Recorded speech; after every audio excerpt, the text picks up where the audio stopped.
আজকে চলে গিয়েছিলাম বারাসাতে নিউলি ওপেন আহার বিরিয়ানিতে বিরিয়ানি ট্রাই করতে। তো এই লোকেশনটা হচ্ছে এদিকে ওয়্যারলেস মোড় আর এদিকে হচ্ছে হেলাবরতলা, আর আরও ভালোভাবে বলতে গেলে সত্যভারতী স্কুলের একদম কাছে। তো আমরা ঠিক করেছিলাম যে বসেই খাবো। মধ্যমগ্রামের আউটলেটটা আমাদের বাড়ি থেকে খানিকটা দূরে, তাই যাওয়া হয়নি। তা বারাসাতের আউটলেটটা ট্রাই করতে চলে গিয়েছিলাম।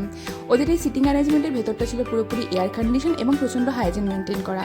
তো আমরা এখানে অর্ডার করে নিয়েছিলাম 1 প্লেট চিকেন বিরিয়ানি আর 1 প্লেট আলু বিরিয়ানি। চিকেন বিরিয়ানিতে এবং আলু বিরিয়ানিতে দুক্ষেত্রেই বসে গেলে রাইস হচ্ছে আনলিমিটেড এবং তার সাথে একটা করে জলের বোতল কমপ্লিমেন্টারি। রাইসের কোয়ান্টিটি যথেষ্ট পরিমাণ ছিল এবং দেখতেই পাচ্ছ প্রচণ্ড ঝরঝরে এবং ভীষণ লেস স্পাইস, যেটা আমার সব থেকে ভালো লেগেছিল। আর চিকেনে আমাদের দিয়েছিল একটা লেগ পিস, দাম ছিল মাত্র 170 টাকা, আর আলু বিরিয়ানি ছিল 110 টাকা। বাকি সমস্ত মেনু কার্ড আমি ভিডিও শেষে তোমাদের দিয়ে দিয়েছি, পজ করে দেখে নিতে পারো।